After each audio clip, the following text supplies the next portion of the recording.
चलिए आज हम स्टार्ट करेंगे चैप्टर नंबर 4।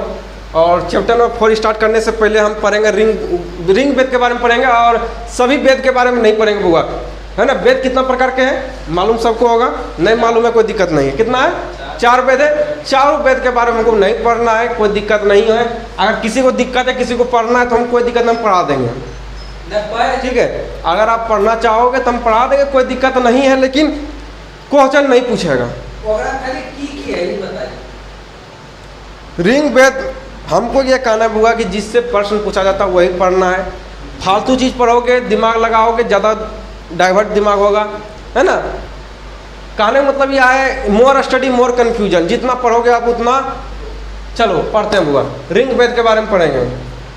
रिंग वेद का जो है, रिंग वेद जो होता है ये सबसे पुराना वेद है। रिंग वेद जो है यह सबसे पुराना वेद है। क्वेश्चन पूछा गया है, क्वेश्चन उठा के देख लीजिएगा। हाँ, एक बात और हम ये बता देना चाहते हैं कि चैप्टर नंबर 3 और चैप्टर नंबर 4 दोनों सेम होगा। अब बोलोगे ये कैसे? जो चैप्टर नंबर 4 नहीं पढ़े, 3 नहीं पढ़े हो, घबराना नहीं है, क्योंकि चैप्टर 3 और चैप्टर 4 दोनों सेम है। जो चीज़ उसमें पढ़ना होता है वही चीज़ सेम टू सेम इसमें भी पढ़ना होता है, ठीक है। अरे समझ में, जो उसमें पढ़ना होता है सेम टू सेम इसमें भी पढ़ना होता है, कोई दिक्कत नहीं होनी चाहिए। और ये सबसे पुराना वेद है, ये सबसे पुराना वेद है। और रिंग वेद में जो है गायत्री मंत्र का चर्चा किया गया है। रिंग वेद में जो है गायत्री मंत्र का चर्चा किया गया है, और इसमें सोम देवता का चर्चा किया है बुआ। ध्यान दो यहाँ पे, इससे 5 नंबर पूछेगा, है ना। 5 नंबर इससे पूछेगा, दिमाग इसमें दोलाओ, अन्यथा 5 नंबर छूट जाएगा, चले जाओगे। रिंग वेद जो है ये सबसे पुराना वेद है, और इसमें जो है सोम देवता की चर्चा किया गया है। गायत्री मंत्र जो उच्चारण किया जाता है ना, सूर्य भगवान के लिए किया जाता है, गायत्री मंत्र का उच्चारण किया जाता है, तो इसी वेद में उल्लेख किया गया है, रिंग वेद में ही उल्लेख किया गया है। कहीं किसी को परेशानी रिंग वेद के बारे में? नहीं परेशानी। अगर नोट्स बना रहे हो ना तो चैप्टर नंबर 3 में भी इसको लिख देना है, चैप्टर नंबर 3 में भी इसको लिख देना है, और चैप्टर नंबर 4 में भी इसको लिख देना है, क्योंकि दोनों चैप्टर में यही पढ़ना है, कहीं परेशानी नहीं होनी चाहिए। चैप्टर 2 और चैप्टर 4 बहुत बड़ा चैप्टर है। चैप्टर नंबर 2 और चैप्टर नंबर 4 बहुत बड़ा चैप्टर है, बेहतरीन से पढ़ना है। जैन धर्म के बारे में भी पढ़ना है, और बौद्ध धर्म के बारे में पढ़ना है। कहने मतलब यह है कि बहुत विस्तृत तरह से चैप्टर 4 पढ़ना, क्योंकि चैप्टर 4 से बहुत ज़्यादा प्रश्न पूछता है, और चैप्टर नंबर 2 से बहुत ज़्यादा प्रश्न पूछता है। चैप्टर नंबर 3 से ज़्यादा प्रश्न नहीं पूछता है, लेकिन पूछता है कितना नंबर का, तो 2 से 5 नंबर पूछ देगा। 5 नंबर तो फिक्स से पूछेगा, लेकिन इस सबसे बहुत ज़्यादा चैप्टर ज़्यादा पूछता है। तो रिंग वेद जो है, ये रिंग वेद का शाब्दिक अर्थ होता है मंत्रों ऋचिकाओं संग्रह होता है। इसमें 10 मंडल है। पूछा गया क्वेश्चन, देख लेना बुआ कि इसमें 10 मंडल, कितना मंडल है? इसमें 10 मंडल। कितना मंडल है? 10 मंडल है। और 1028 क्या सूक्त है? कितना है? 10 मंडल है। 10 कितना है? 10 मंडल। 1028 कितना है? सूक्त है। तथा 1058 क्या है? ऋचियाएं। क्या है? ऋचियाएं। ऋचियाओं की अधिकता के कारण ही इसे रिंग वेद कहते हैं। यह सबसे प्राचीन एवं सबसे बड़ा वेद है। अभी बताएं, ये सबसे प्राचीन वेद है, सबसे पुराना वेद है, और सबसे बड़ा वेद है। और सबसे नया वेद पूछे तो या अथर्ववेद। कौन सा वेद? अथर्ववेद, ठीक है, याद रखना। कोई दिक्कत हालांकि पूछेगा नहीं बुआ, क्योंकि चारों वेद के बारे में पढ़ना नहीं है, चारों वेद के बारे में पढ़ना नहीं है। और पढ़ना चाहोगे तो हम पढ़ा देंगे, लेकिन कोई उतना जो है पूछेगा नहीं उतना, ठीक है। देखेंगे जैसा होगा उसे हम पढ़ाएंगे, ठीक है। जैसा अगर सब्जेक्टिव में होगा तो सब्जेक्टिव के जरिए पढ़ा देंगे, ठीक है। अगर देखेंगे वो सब पूछा है तो हम पढ़ा देंगे, कोई दिक्कत नहीं है। लेकिन हम तो अभी देखे नहीं, वो सब पूछा गया है, लेकिन पूछेगा तो हम पढ़ा देंगे, कोई दिक्कत नहीं है। अभी तो हम सब्जेक्टिव कराए भी नहीं है, सब्जेक्टिव जब कराएंगे तो उसमें हम करा देंगे, ठीक है। दिमाग नहीं लगाना। पहली बार शूद्रों का प्रयोग याद रखना है। पहली बार शूद्र का प्रयोग किसमें किया गया है? तो रिंग वेद में किया गया। क्वेश्चन पूछा गया, चैप्टर नंबर 3 उठा के देख लेना है बुआ। चैप्टर नंबर 3 में उठा के देख लेना है, और चैप्टर नंबर 4 में उठा के देख लेना है। 2021 में पूछा गया, 2025 में, 2020 में पूछा गया है, ठीक है। तो याद रखना है कि पहली बार शूद्र का प्रयोग किस वेद में किया गया है? तो रिंग वेद में किया गया है। पहली बार शूद्र का प्रयोग जो है किस वेद में किया गया है? तो पहली बार शूद्र का प्रयोग जो है किसमें किया गया है? तो रिंग वेद में किया गया है। किसमें? बउआ सब समझाएंगे। किसमें किया गया है? शूद्र का प्रयोग किसमें किया गया है? तो रिंग वेद में किया गया है। आगे बढ़ते हैं। रिंग वेद का दूसरा तथा 7वां मंडल याद रखना है। रिंग वेद का दूसरा मंडल कौन सा मंडल? ऋग्वेद का दूसरा मंडल, सातवां मंडल पुराना है। पूछा जाता है क्वेश्चन, ऋग्वेद का कौन कौन सा मंडल है जो कि सबसे पुराना मंडल है? तो याद रखना है दूसरा मंडल और सातवां मंडल, दूसरा मंडल और सातवां मंडल, ये क्या है? तो सबसे पुराना मंडल है। यहाँ तक किसी को दिक्कत? अगर दिक्कत है वो पूछ लो, ठीक है? कहीं किसी को परेशानी तो पूछ लो होगा, क्योंकि इसके संकलन इसके संकलन के बाद इसके संकलन बाद में किया गया, इसके संकलन जो है बाद में किया गया है। इसके संकलन कब किया गया है? तो बाद में किया गया है। कहीं दिक्कत इसमें नहीं होनी चाहिए। अब हम आते हैं, कहने का मतलब यह है कि 90 मंडल में जो है सोम देवता की चर्चा है। क्वेश्चन पूछा जाता है कि 90 मंडल में जो है किस देवता की चर्चा किया गया है? ऋग्वेद के 90 मंडल में कौन से देवता की चर्चा किया गया है? तो याद रखना है कि सोम देवता की चर्चा किया गया है, ठीक है? आते हैं, देखो शूद्र होता है, एक जात होता है, ठीक है? शूद्र क्या है? जात होता है। अब खत्म कहानी, अब आगे बढ़ जाते हैं।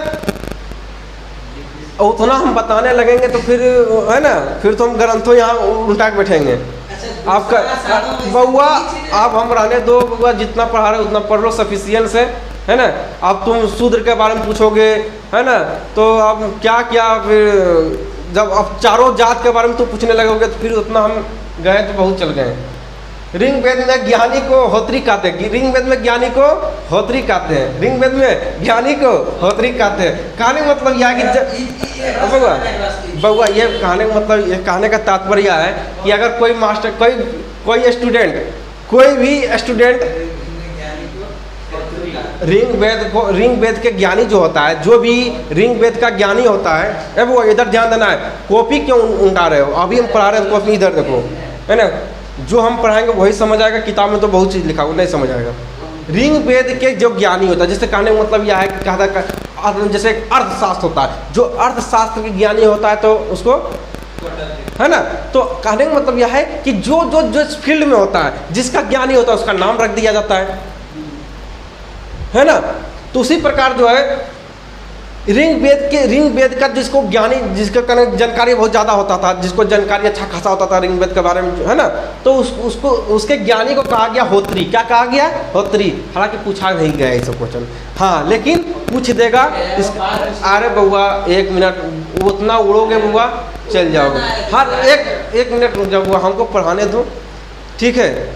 हम जान रहे कहाँ फंसोगे, नहीं फंसोगे, ठीक है? कहाँ क्या होगा हमें मालूम है। ऋग्वेद के ज्ञानी को क्या कहते हैं? होत्री कहते हैं। देखो एक बात यहाँ मुद्दा यही है कि अगर कोई स्टूडेंट, अगर शिक्षक से अगर कोई सवाल पूछ रहा है, अगर वो जवाब नहीं दे रहा है, इसका मतलब बहुत सारा स्टूडेंट सोचा अगर आईबेन करता बताएगा कि है ना, अगर आईबेन करता है, लेकिन वो बात नहीं है।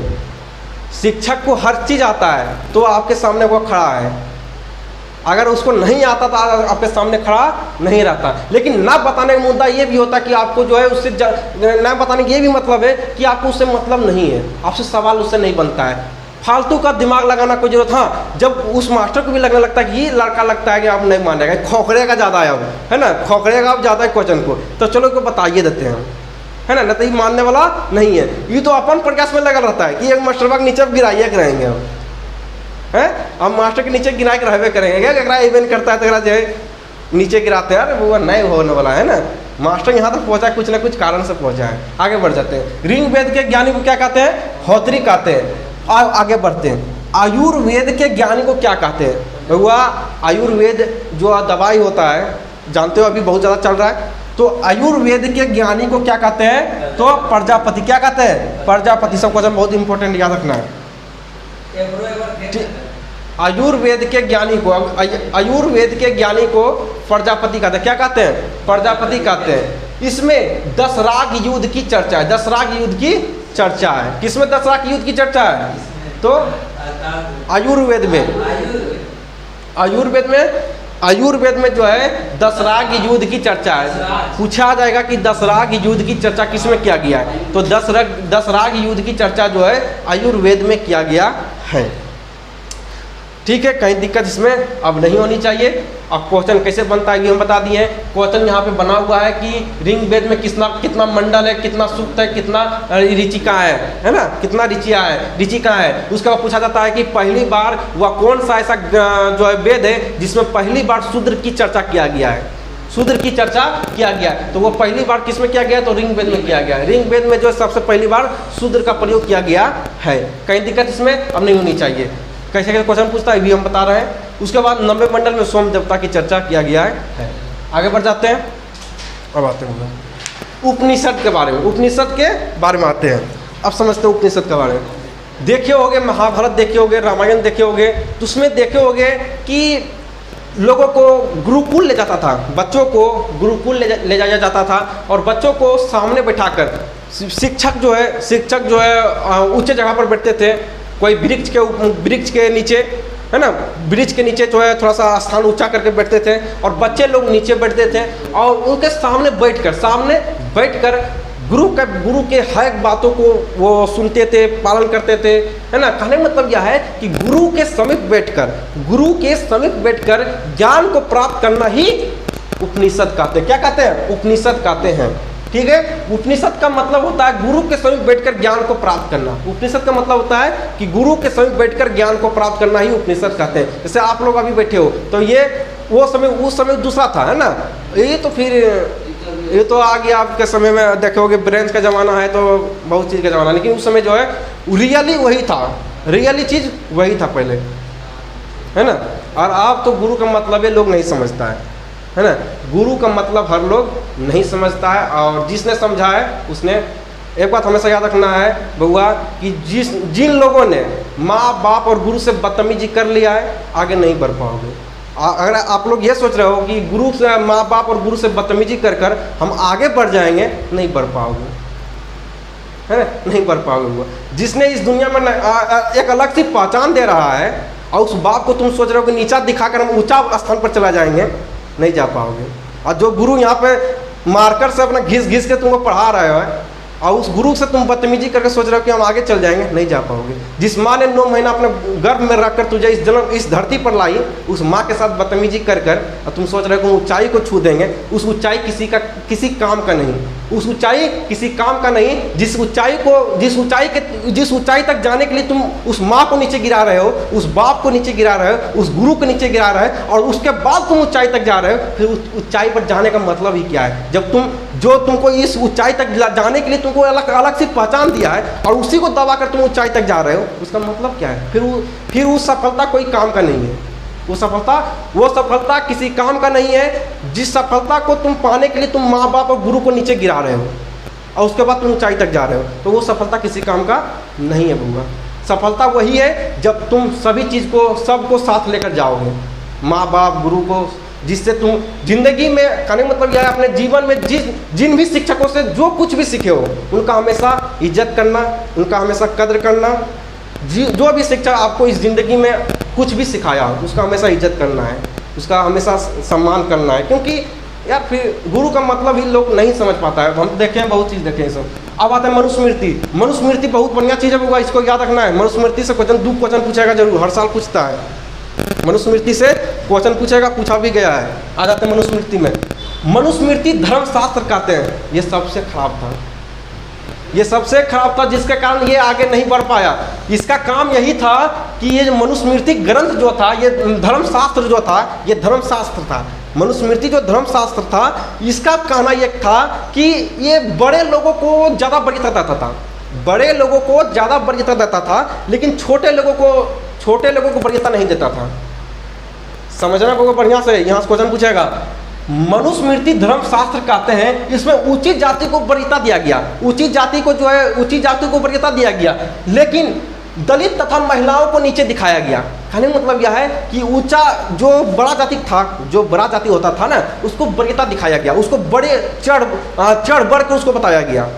और जो महिलाएं, दलित महिलाएं थी, दलित पुरुष था, उसको नीचे दिखाया गया। किस ग्रंथ, किस शास्त्र में, किस धर्मशास्त्र में? तो मनुस्मृति। यही कारण कि ये शास्त्र आगे नहीं जा पाया।